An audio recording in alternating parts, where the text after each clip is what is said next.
नमस्कार, स्वागत, अभिनंदन आप सभी का। मैं हूं आपके साथ राहुल सौमित्र और आप देखना शुरू कर चुके हैं IBC 24 उत्तर प्रदेश।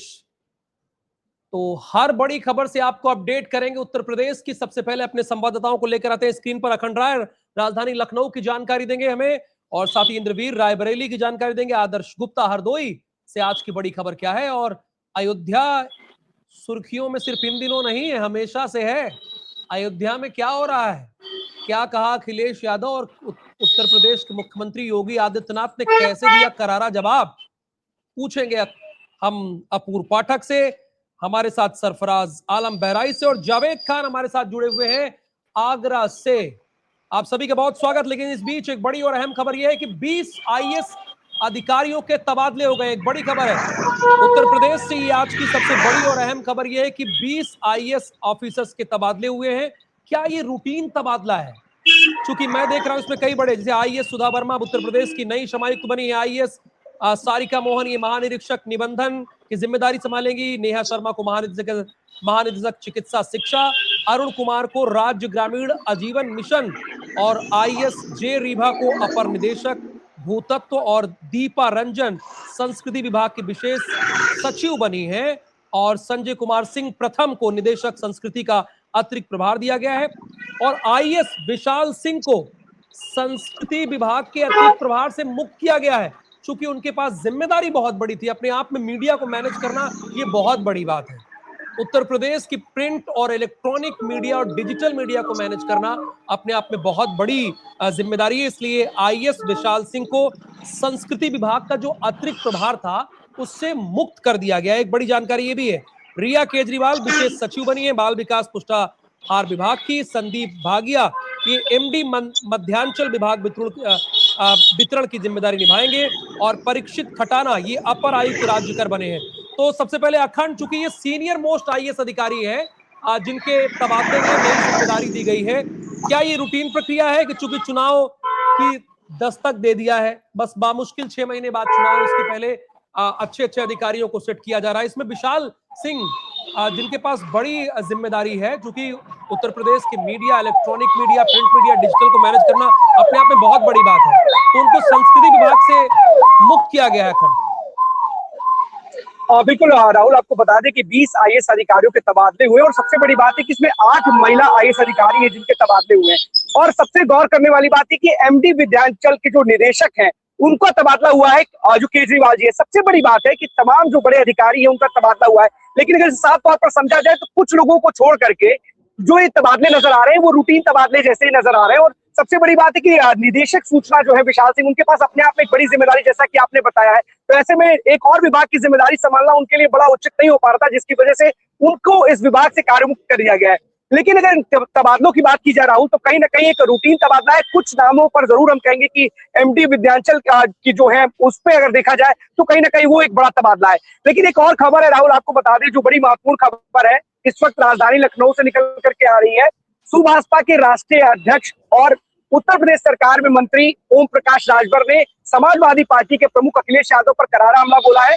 उन्होंने एक्स पर पोस्ट करते हुए सपा प्रमुख अखिलेश यादव पर आर्थिक शोषण, अपने ही कार्यकर्ताओं के आर्थिक शोषण का आरोप लगाया है और साफ तौर पर उन्होंने बोला है कि अखिलेश यादव से जो उनके घेरे में लोग रहते हैं अपने ही कार्यकर्ताओं को मिलाने के लिए 5,000 रुपए फोटो खिंचवाने का लेते हैं और 8 से 10,000 रुपए कहीं ना कहीं उनसे हाथ मिलवाने का लिया जाता है। साफ तौर पर सुभाषपा के राष्ट्रीय अध्यक्ष लगातार एक के बाद एक कई बार अखिलेश यादव पर तंज कसते आए हैं। अभी कुछ दिन पहले उन्होंने एक्स पर पोस्ट करके गुड मॉर्निंग अखिलेश जी कहा था, आप तो उठ जाइए कहा था, और अब इस बार नया पोस्ट उन्होंने किया है सोशल मीडिया पर। और साफ तौर पर उनके इस पोस्ट के बाद अब राजनीति शुरू हो गई है। तमाम लोग उनकी इस बात पर, जो समाजवादी पार्टी से जुड़े हुए, उसका विरोध कर रहे हैं। अखंड, एक बात ये बताइए, चूंकि ओम प्रकाश राजभर कब कहां चले जाएं कोई भरोसा नहीं है, तो अखिलेश यादव पर इतनी पैनी नजर है, उनको गुड मॉर्निंग कह रहे, उठा रहे हैं, इसके पीछे की मंशा क्या है? राहुल, आपको एक बात बता दें कि बिल्कुल सही बात है कि कहीं ना कहीं वो कब किस ओर करवट लेंगे ये उनको भी नहीं पता होता है, जिधर चाहेंगे उधर पलट भी जाते हैं। और खास बात है कि इस पत्र में भी उन्होंने अखिलेश यादव को मित्र कह के संबोधित किया है और उन्होंने एक बात आखिरी में ये भी लिखी है, भले आप मुझे दुश्मन अपना मानते हो लेकिन मैं तो आपको अपना मित्र ही मानता हूं। तो कहीं ना कहीं जो आपने सवाल किया है वो इससे एकदम कहीं ना कहीं कनेक्ट होता हुआ दिखाई दे रहा है। लेकिन जो भी राजनीति के जानकार हैं वो साफ तौर पर उनके इस बयान को इस तरीके से देख रहे हैं कि वो पूर्व मुख्यमंत्री और समाजवादी पार्टी के प्रमुख अखिलेश यादव पर तंज कसते हुए नजर आ रहे हैं। और कहीं ना कहीं उन्होंने अपने पूरे जो है पोस्ट में साफ तौर पर अपनी बात भी कही है, स्पष्ट रूप से कहा है कि आने वाले चुनाव में भी जनता आपको हराने वाली है अगर आपने अपने कार्यकर्ताओं का आर्थिक शोषण यूं नहीं रोका। या जो आपके पास, उन्होंने एक और आरोप गंभीर लगाया राहुल, उन्होंने कहा कि आपकी संपत्ति में 900 गुना का बढ़ोतरी हो गई है, उसके बाद भी ये वसूली का जुगाड़ सिस्टम आप क्यों लेकर के आए हैं, आखिरकार इसके पीछे वजह क्या है। और उन्होंने साफ तौर पर कहा है कि आपके ही कार्यकर्ता, और मुख्य तौर पर उन्होंने एक बात स्पष्ट की है कि आपके ही कार्यकर्ता और आपकी ही जाति से ताल्लुक रखने वाले यादव भाई मेरे पास आए थे और आपके सुरक्षा घेरे पर इस तरीके की कथित वसूली के आरोप लगाए थे। तो कहीं ना कहीं उन्होंने साफ तौर पर एक बार फिर से समाजवादी पार्टी के प्रमुख अखिलेश यादव पर तंज कसा है राहुल। और कहीं ना कहीं बड़ी खबर मिला के अखंड राय कह रहे हैं, एक तो 20 आईएएस सीनियर आईएएस अधिकारियों के तबादले हुए हैं। विशाल सिंह के पास चूंकि बहुत बड़ी जिम्मेदारी है, आने वाले समय में उत्तर प्रदेश का चुनाव है, तो ऐसे में संस्कृति विभाग से उन्हें मुक्त किया गया, जनसंपर्क की जिम्मेदारी देखते रहेंगे। ओम प्रकाश राजभर की समाजवादी पार्टी में लिंक बहुत है, तो अखिलेश यादव से कौन मिल रहा है, कौन नहीं मिल रहा है और कौन फोटो खिंचाने का कितना पैसा ले रहा है, ये ओम प्रकाश राजभर को पूरा एविडेंस उनके सबूत है। वो बकायदा सोशल मीडिया पे इसको ट्वीट कर रहे हैं और बता रहे हैं। आप बने रहिएगा अखंड। फिलहाल बहुत धन्यवाद ओम प्रकाश राजभर और अखिलेश यादव जी। समझ लीजिए अखिलेश यादव जी, आप पर आरोप ये है सबूतों के साथ कि आप फोटो खिंचवाने का पैसा लेते हैं। करते हैं क्या ऐसे विक्रमादित्य मार्ग पर? आपको जो माला पहना है उसका पैसा लेते हैं। ये आप ही के पूर्व में सहयोगी और वर्तमान में कैबिनेट मंत्री ओम प्रकाश राजभर कह रहे हैं। अपूर्व पाठक अयोध्या जुड़े, लेकिन बड़ी खबर यह है कि सीएम योगी आदित्यनाथ और उत्तर प्रदेश के पूर्व मुख्यमंत्री अखिलेश यादव एक दूसरे पर आरोप प्रत्यारोप कर रहे हैं। अगर सीडीआर आ जाए, सीडीआर खुल जाए तो बीजेपी नेताओं में भगदड़ मच जाएगी। और उसके बाद योगी आदित्यनाथ कब्रिस्तान वाले मुद्दे को लेकर निशाना साधा है। तो जरा हमारे दर्शकों को दोनों की बाइट सुनाइए, उसके बाद मैं अपूर्व से पूछूंगा कि क्या चल रहा है अयोध्या में आजकल। मंदिर परिषद में जिन लोगों को काम मिला हुआ था उनके सबके सीडीआर निकाले जाए, और जिस समय सीडीआर निकलेगा तो 99.9% सब भाजपा ही निकलेंगे, और उस समय भाजपा में जो तो भगदड़ मचेगी उसकी आप कल्पना नहीं कर सकते। और भगदड़ तो अभी शुरू हो गई है, बहुत सारे लोग संपर्क अभी से करने लगे हैं, तो भगदड़ भाजपा में मची हुई है, इसका इनके पास कोई जवाब नहीं है। शंकराचार्य से भी करिए। हम विरासत का संरक्षण करने के लिए जो पैसा आज हमारे जनप्रतिनिधिगण मंदिरों के सुंदरीकरण के कार्य के लिए प्रदान करते हैं, ये पैसा समाजवादी पार्टी, पैसा तो आपका, अंतर यही है बीजेपी की सरकार आई तो अब पैसा मंदिरों के विकास के लिए, धामों के सुंदरीकरण में खर्च हो रहा है, और समाजवादी पार्टी के समय वही पैसा कब्रिस्तान की बाउंड्री वॉल के लिए चला जाता था। उनको कब्रिस्तान प्यारा है, इसलिए वे राम मंदिर और काशी विश्वनाथ धाम और मां विंध्यवासिनी धाम और नैमिषारण्य और चित्रकूट धाम के विकास का विरोध करते हैं।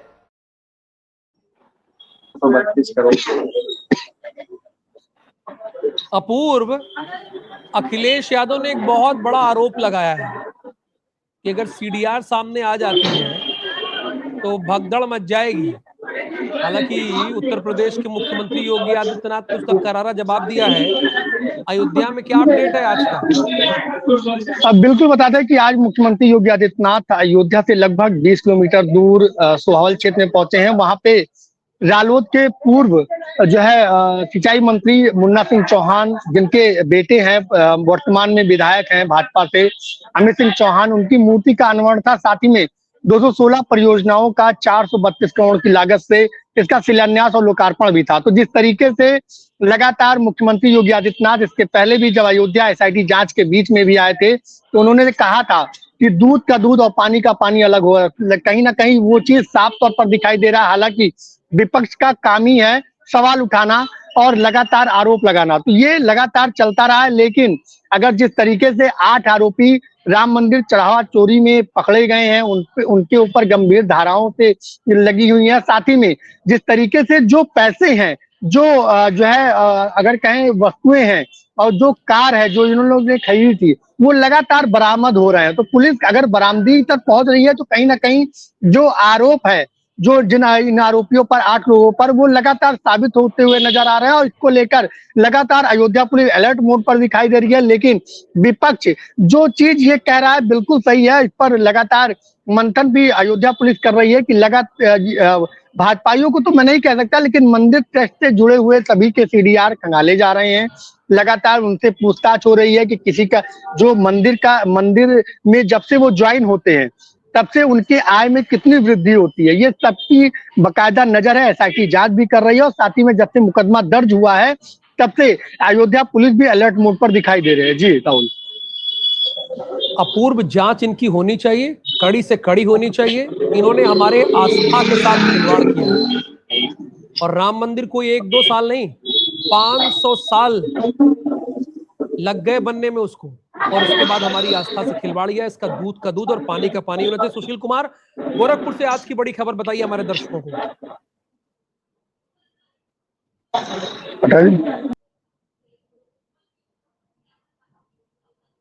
नजर आ रहा है गोरखपुर में देर रात से ही जो बारिश शुरू हुई है, लगातार रुक रुक करके बारिश हो रही है। इससे कहीं ना कहीं मौसम खुशगवार हुआ है। खेती किसानों के लिए कहीं ना कहीं एक बारिश जो है काफी लाभदायक है। थोड़ी परेशानी जरूर लोगों को हुई है इस बारिश की वजह से, लेकिन कहीं ना कहीं मौसम विभाग ने जो चेतावनी दी थी और जो अलर्ट किया था, वो अलर्ट की वजह से लोग पहले से ही अलर्ट थे और अपने आप को सेव किए हुए थे। लेकिन कहीं ना कहीं बारिश की वजह से थोड़ी सी जिंदगी की रफ्तार जरूर रुक गई है। और आज चूंकि मुख्यमंत्री योगी आदित्यनाथ का आगमन भी है गोरखपुर में, कई जगह पर उन्हें कार्यक्रम में जाना है। कल जो है एक बड़ी सौगात वो मुख्यमंत्री योगी आदित्यनाथ गोरखपुर को देंगे। एक बड़े फ्लाईओवर और जो है एक 4 लेन का जो है वो उद्घाटन करेंगे। उसको लेकर मुख्यमंत्री तकरीबन 1:30 से 2 बजे के आसपास गोरखनाथ मंदिर में पहुंचेंगे और वहां विश्राम करेंगे। और उसके बाद यहाँ पर बड़े जो 2-4 व्यवसायी थे, उनके घराने में जो निधन हुआ था, उनके घर भी जाएंगे और वहां भी सांत्वना देंगे।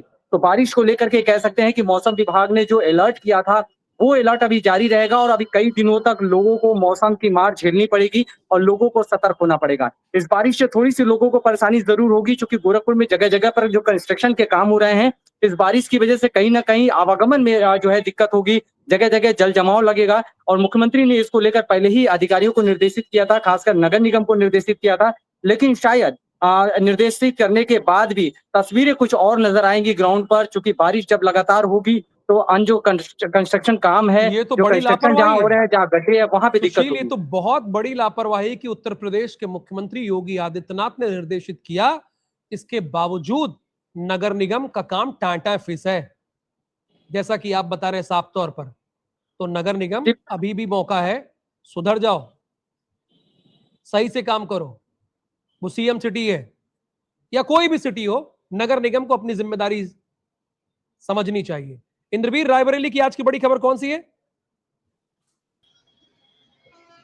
राहुल, देखिए, जैसे कि अभी हमारे कलीग गोरखपुर से अपडेट दे रहे थे, से देर रात अगर मैं बात करूं या यूं कहें कि सुबह भोर होते ही जो है मौसम ने अचानक से करवट ली है। जो कल छिटपिट बारिश देखने को मिली थी हर जिले में, लगभग छिटपिट बारिश हुई थी और आज सुबह होते ही ये बारिश अच्छी खासी हर जगह देखने को मिली। और मौसम विभाग लगातार अलर्ट भी करता है अब, और अलर्ट होने के बाद लोग अलर्ट रहते हैं। ज्यादातर बिजली गिरने की जो संभावना होती थी, जो दुर्घटनाएं होती थी, या ऐसे किसान जो बारिश के मौसम में अपने खेतों में जाते थे, इस अलर्ट से कई सारी जनहानि अब जो है रोकी। और ये अलर्ट पहले जो लेट आता था, बारिश होने के बाद आता था या आता था, वो उस तरीके नहीं होती। अब मौसम विभाग जो अलर्ट दे रहा है वो हकीकत में साबित होता दिख रहा है। उसके बाद कई जगह जल जमाव देखने को मिला, चाहे जिला अस्पताल हो, चाहे और तमाम सारे कार्यालय। मेरे पीछे अब मैं हमारी मौजूदगी राहुल आप देख सकते हैं, सीधे ये लखनऊ प्रयागराज हाईवे है और लखनऊ प्रयागराज हाईवे से ये मैं आपको दिखाना भी चाहूंगा कैमरे के माध्यम से।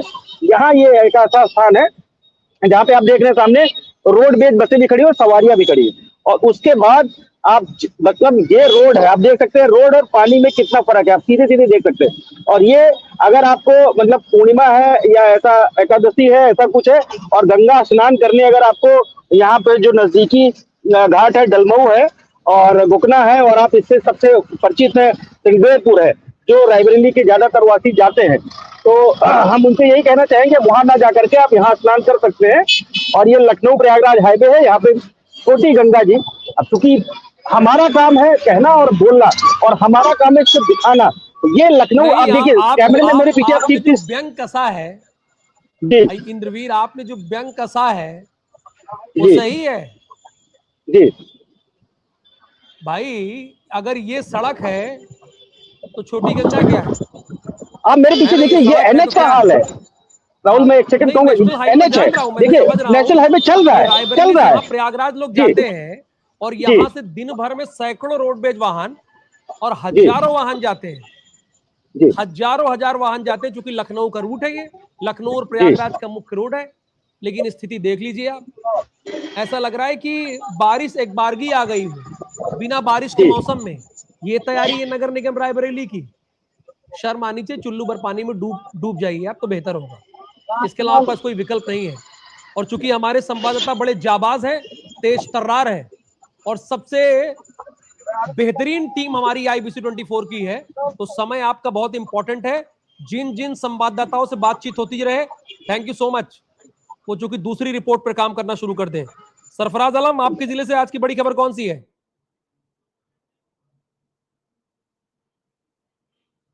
स्टार्ट हो चुका है और प्रशासन अभी सड़कों पे ध्यान नहीं दिया है। गली सड़कें जो टूटी हुई है, जल भराव हो जाता है, उसको देखते हुए प्रशासन अभी जागा नहीं है। खबर लगने के बाद भी प्रशासन नहीं जागता है तो कोई बड़ी घटना का अंजाम हो सकता है।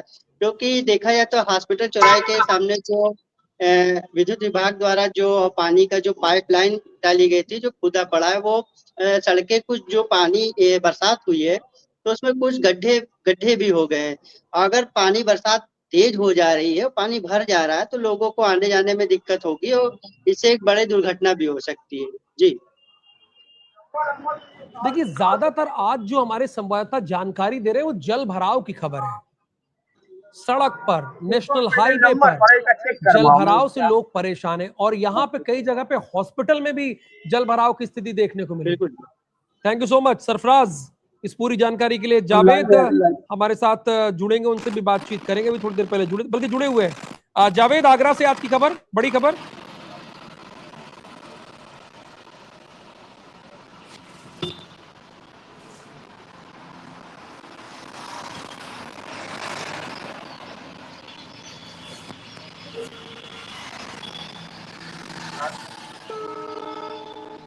शायद जावेद तक मेरी आवाज नहीं जा रही, दोबारा कनेक्ट करने की कोशिश करूंगा मैं। अवनीश अवस्थी हमारे साथ जुड़े हुए हैं कानपुर से। अवनीश, कानपुर से आज की बड़ी खबर कौन सी है? देखिए राहुल, जिस तरीके से हमारे साथी बता रहे हैं, आपने भी बताया कि जल भराव की लगातार जो समस्या है उससे कहीं ना कहीं सभी को इस जल भराव से गुजरना पड़ रहा है। उसी तरीके से कानपुर में बहुत सारे ऐसे इलाके हैं जो रिहायशी इलाके हैं, जहाँ पर लगातार जो है, क्योंकि देर रात 11 बजे से लगभग कानपुर में बारिश हो रही है, और ये रिमझिम बारिश में जो है पूरे कानपुर को इस वक्त जो है जो रिहायशी इलाके हैं उसको डुबा रखा है। और क्योंकि गंगा के किनारा है कानपुर, लगभग आधे से ज्यादा जो हिस्सा है वो गंगा के किनारे बसा हुआ है, तो उस इलाके में जितने भी लोग रहते हैं वहां पर बाढ़ की स्थिति भी बन गई है। और जिला प्रशासन जो है वो लगातार प्रयास जरूर कर रहा है कि जो भी इलाके हैं जहां पर जो है बाढ़ की स्थिति बनती है उनको अलर्ट कर दिया गया था पहले से ही, कि वो जो लोग हैं वो उस जगह को छोड़ दें। लेकिन उसके बाद भी जो है अभी भी लोग फिलहाल वहां पर मौजूद है। और जिस तरीके से आज पहली बारिश अगर कही जाए कि तेज ज्यादा देर तक चलने वाली जो पहली बारिश है वो आज हुई है, जिसके बाद में कानपुर की उस हकीकत को देखने को मिला है जो नगर निगम ने जो काम किया है, जो दावे किए हैं, उन सारे दावों को खोलती हुई जो है वो हकीकत दिख रही है। क्योंकि ऐसे रियासी इलाके जहां पर बड़े से बड़ा अधिकारी रह रहा है, जहां पर बड़े से बड़े उद्योगपति रह रहे हैं, वहां पर पूरा इलाका जलमग्न है। GST विभाग यहाँ पर जलमग्न है, RTO का ऑफिस है वो भी जलमग्न है। तो ये हकीकत बयां कर रहा है कि किस तरीके से जो है नगर निगम ने जो तैयारियां की थी, जो दावे किए थे, वो फेल होते नजर आ रहे हैं। राहुल, बहुत धन्यवाद इस पूरी जानकारी के लिए। देखिए, यहाँ भी पोल खुली है नगर निगम की। जावेद हमारे साथ अगर जुड़े हो तो उनको जोड़िए। जावेद, आगरा से आज की बड़ी खबर कौन सी है?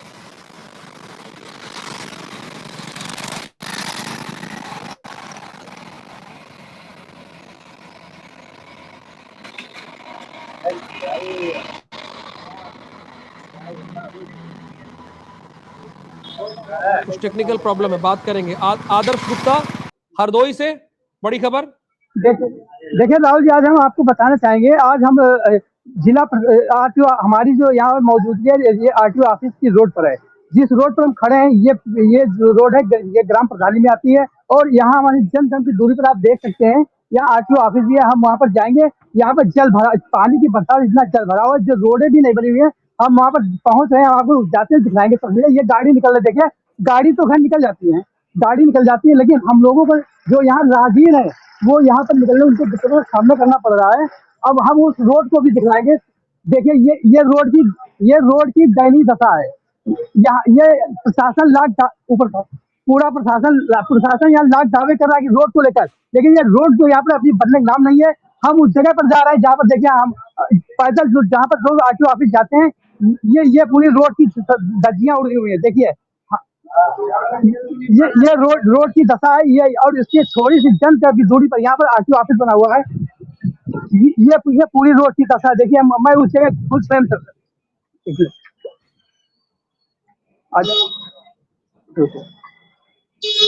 ये अगर इसे रोड कहते हैं तो ये रोड ना ही बने तो अच्छा है। ये तो खत्म ही नहीं हो रहा है। आदर्श, आप आगे तक बढ़ते जा रहे हैं, ये तो खत्म ही नहीं हो रहा है। देखिए तो ऐसा लग रहा है कि नाला है। जी बिल्कुल, नाले से भी बदतर है ये दशा। रोड हम पूरी आरटीओ ऑफिस तक पहुंच रहे हैं, लोग वहाँ पर कैसे पहुंचते हैं, ये यहाँ के प्रशासन को आईना दिखला रहे हैं। यहाँ पर है आरटीओ साहब तो गाड़ी से चले जाते होंगे, लेकिन जो काम करने जाता होगा वो गिरते पड़ते जाता होगा। जी देखिए, आ जाओ देखिए हमारा कैमरामैन भी आ रहा है गिरते हुए। हम उस जगह पर पहुंच चुके हैं। ये आरटीओ ऑफिस बना हुआ है, ये यहाँ की रोड है। यहाँ चूंकि महिलाएं भी गाड़ी चलाने बहुत शौकीन है और महिलाएं यहाँ पे आरटीओ महिलाएं भी यहाँ पर डीजल भराती हैं। हजारों उपभोक्ता आते हैं, कई गाड़ियां आती हैं। और देखिए ये गाड़ी, देखिए पीछे गाड़ी आ रही है, आप पीछे देख सकते हैं हमारी गाड़ी। ये गाड़ी इसी जगह से आ रही है। ये सामने हम आपको लाइव तस्वीर से दिखला रहे हैं। ये यहाँ की दशा है और प्रशासन यहाँ का दावे कर रहा है कि मैंने सारी रोडें बनवा दी हैं। और ये आरटीओ ऑफिस हमारे पीछे, हम आरटीओ ऑफिस में भी जाएंगे। ये आरटीओ ऑफिस की देखिए दशा है। ये हम इस समय आरटीओ ऑफिस में पहुंच चुके हैं।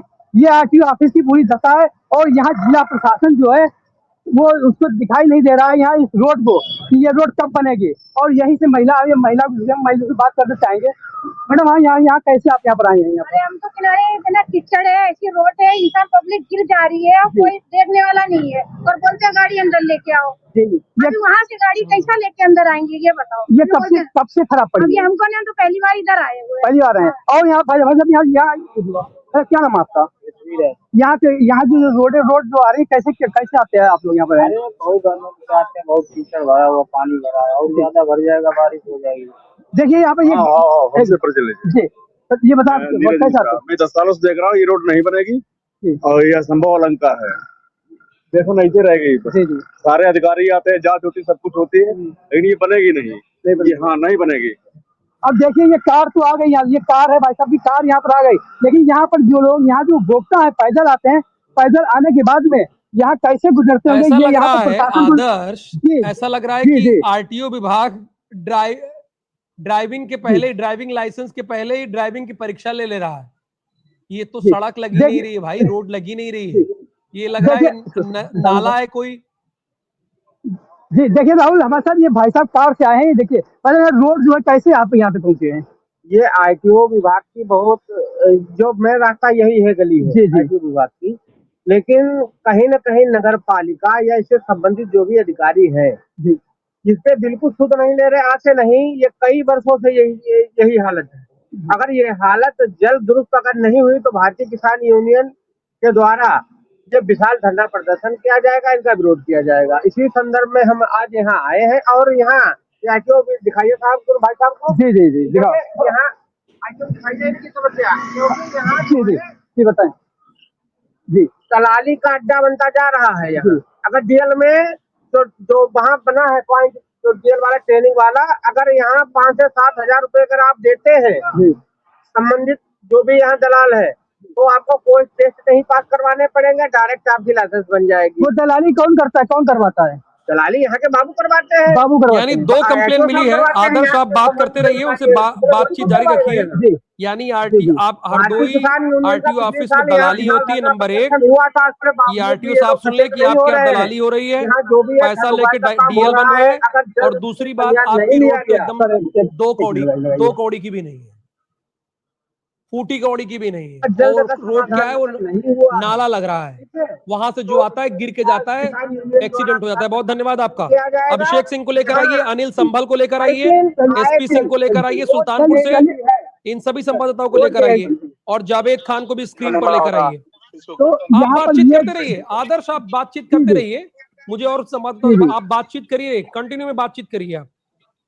चलिए अनिल, संभल से आज की बड़ी खबर क्या है? जी राहुल, अगर संभल की बात करें तो संभल में 2 ऐसी बड़ी खबरें हुई हैं जो प्रशासन की भ्रष्टाचारी पर सीधा साफ दिखाई पड़ता है। एक मामला है 1001 बीघा जमीन की, तो वहीं दूसरा मामला है 38 बीघा जमीन की। जो 38 बीघा जमीन है उसकी लगभग अनुमानित कीमत राहुल 101 करोड़ की है, 1001 करोड़ की है।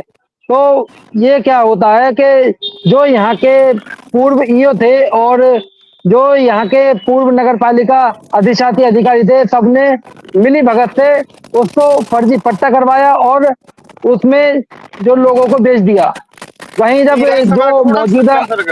जो मौजूदा डीएम है अंकित खंडेलवाल, उन्होंने इसका औचक निरीक्षण किया जो 38 बीघा जमीन थी, और उसमें पाया कि इसमें हेराफेरी की गई है और जो इसमें लिप्त अधिकारी थे उन पर एफआईआर दर्ज की गई और उनको गिरफ्तार कर जेल भेजा गया।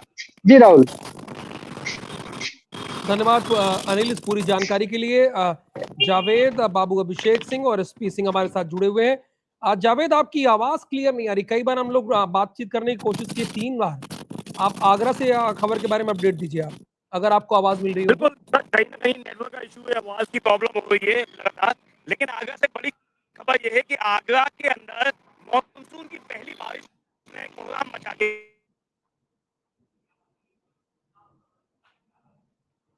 बारिश से जुड़ी हुई खबर है, कह रहे हैं कि कोहराम मचा दी है, उनसे हमारा संपर्क नहीं हो पा रहा है। बाबू अभिषेक सिंह और एसपी सिंह हमारे साथ सुल्तानपुर से हैं। जावेद, आवाज नहीं है। बाबू अभिषेक, भदोही से बड़ी खबर क्या है आज की? देखिए पूरा इंटरव्यू राहुल जी, अगर हम भदोही की बात करें तो भदोही में जो 1 घंटे बारिश हुई, इससे कहीं ना कहीं पुख्ता हाल सामने दिख रहा है। रोड खराब बात है, रोड यार आगे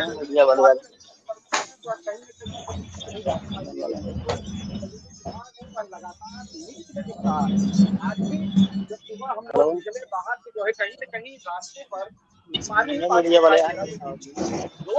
है गंगा बह रही है।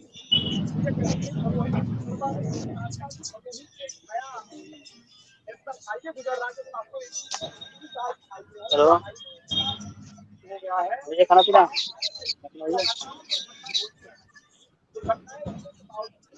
किया जा रहा है। जो नेशनल हाईवे के जो भी अधीनस्थ कर्मचारी इसको लेकर के भदोही तो विधायक के माध्यम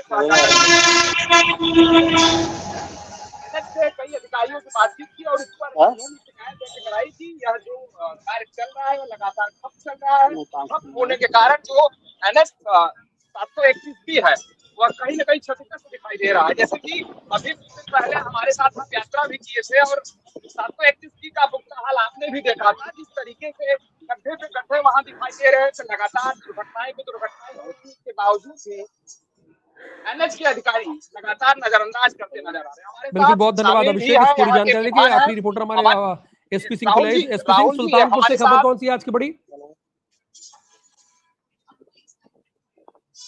राहुल जी,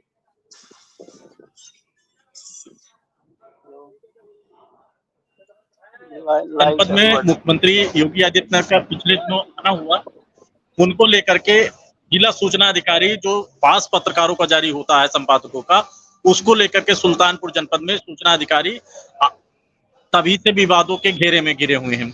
उनका ये कहना था कि जो हमारे प्रमुख टीवी चैनल हैं, पेपर हैं, उनका हम केवल ही पास जारी करेंगे। और पिछले कार्यकाल में जो जिलाधिकारी थे, इसके पहले जिनका अंतरण हो चुका है, उनके दौरान भी ये हुआ था। जब वो आए थे, पीसी किए थे, तो इन्होंने कुछ चुनिंदा पत्रकारों को बुला करके प्रेस कॉन्फ्रेंस बुलाई जिसको पत्रकारों में फिर रोष हुआ सुल्तानपुर जनपद में।